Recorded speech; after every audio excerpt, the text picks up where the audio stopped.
What's going on, everybody? I was recently doing a little bit of work here in this section of the garden, and it got me thinking that I've never really talked about one of my favorite trees here, hopefully long term, here at the farm. So this is Corymbia torelliana. It's in the gum tree family, although it's commonly labeled as a eucalyptus. The reason I like this so much is it's an incredibly fast growing tree.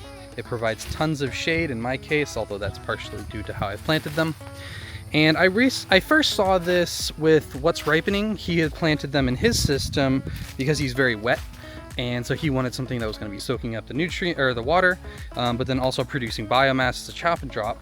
And that got me thinking about how I could utilize that here on the farm. This property is an old citrus grove, so all the citrus trees are dead. So it's just hot, exposed sand, just absolutely brutal. Too much sun for just about anything. And so I got to thinking, well, if I could grow these trees really quickly, could I produce shade really quickly? And yeah, the short answer is yes. This system isn't exactly perfect. There's been a lot of things that I didn't quite get right. When I initially planted them, I had intended to plant many other species with it, and then I never ended up getting a hold of them in time. But you know what they say, the best time to plant a tree is 20 years ago, the second best time is now, and frankly, I wanted the shade and I wanted to see how it did. So this system isn't going to be perfect. It's a monoculture currently, and nobody likes monocultures. There's no such thing as a good monoculture because it's always within balance. But having said that, it is still providing a bit of the function. There's actually shade. This is one of the few places on the property that's actually shaded. There's not a couple of, trees that were planted by the house that were oak trees, but oak trees take forever, so I don't exactly have the time to be waiting around if shade's my only option. Or my goal, I should say. But yeah, this system has been great. These trees are 5 years old, but they're about 15, 20 feet tall already. And I planted these in the summer of 2021. But this system is not irrigated. Even though there are sprinklers in here, that was just put in for the initial installation. So I watered them for the first 2 weeks. The 2 rows to the east, they got a thick layer of grass clippings that I had harvested from the field next door. And then the other 2, I'm allergic to grass, so I eventually got super sick and tired of wearing my respirator and going back and forth with it, so I just kind of gave up. But I also thought it was a good experiment to see, can I grow anything without wood chips? Because every permaculturist, every gardener will tell you wood chips, wood chips, wood chips, and that's all that everybody suggests. And unfortunately for me, I've had very bad luck getting wood chips here on the farm. I've mainly been stealing from our neighbors, the homestead, and recently they've had issues with neighbors and stuff complaining about their wood chip piles. And yeah, that was way before, this was way before that happened, but my ability to get wood chips is basically non-existent. And with how many acres I would like to plant on the property, it's just not really an option. So my goal with this project was, can I grow my own wood chips? Can I grow my own mulch?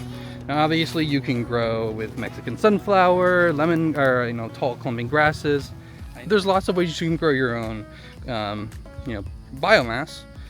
But I wanted to see, could I grow it with the trees? Now, a couple concerns with this. Eucalyptus are known for very high oils. Now, I don't know the exact oil count for this, but from my understanding, this type of eucalyptus or gum tree doesn't have a lot of high oils, and they do not produce allelopathic chemicals, and that just prevents either through the roots or through the leaves. I haven't noticed any allelopathic tendencies. Now, I could imagine that this would start out competing stuff, so that would be a concern of just these taking over. But the goal with this system is not to let these grow out of control. So the first thing I encouraged was pollarding them. So that is where you trim any side branching and encourage one single trunk. Get it nice and big, nice and tall, and I would just every so often keep stripping the branches out. Now, these branches, they snap really easily. The wood is fairly soft, although I've noticed the actual trunk itself is fairly hard.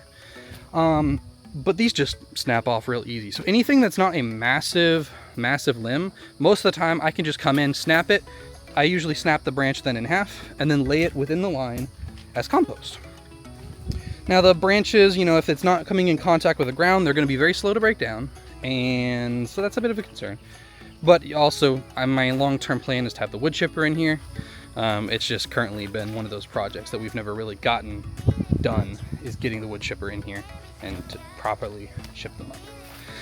But production side, the leaves, it produces so much biomass, and they regrow and resprout incredibly quickly. For a tree, I don't think there's too many trees that bounce back nearly as fast as this, at least for my climate. You can completely defoliate the canopy and it'll regrow in about 6 months. And that's a lot of biomass.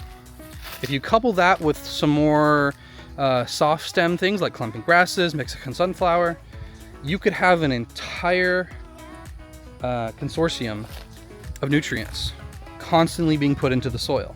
Now they're going to take some too. They're, they still need to, produce a little bit too. So there's not an entire perfect system of their producing and doing nothing.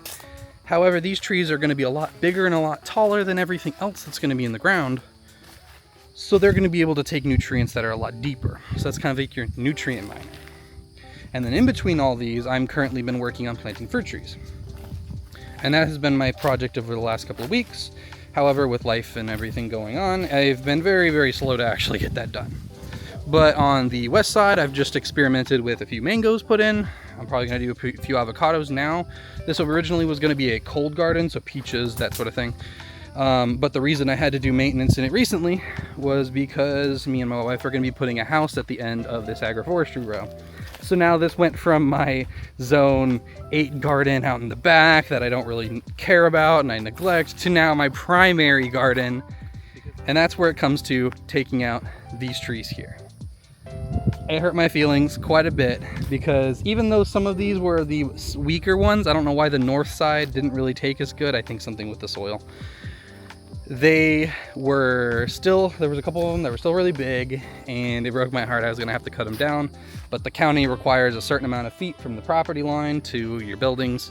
So, and unfortunately, the first row of trees completely needed to go because they would be underneath the house, and then the second row would be right up against it. We probably could have left them, but honestly, these trees can grow 125 feet tall. I'm not gonna let them get that big, but you don't want that right up against your house. It would have been like 6 or 8 inches. That's just asking for it. So we took them down, and how I did that was obviously you just chop it at the ground and then defoliate the canopy, and then I use that as chop and drop. Now, the trunk, that's a product in and of itself. Even though this was designed for biomass, this was designed for producing food, this can still be a product. Even though they're fast growing, they're still pretty hard as a trunk, all things considered. Now we're gonna see just exactly how hard they are as they dry out, but this is still a pole, it's still firewood. You could throw this in a chipper and use it just for, just wood chips. There's a lot of things you can do with it, but that's just gonna be part of the maintenance. The goal with this one was as they got big, as they got tall, I was gonna put fruit trees underneath them. The fruit trees are gonna get big. At a certain point, these things are gonna be way too big to manage because I ain't a professional tree trimmer.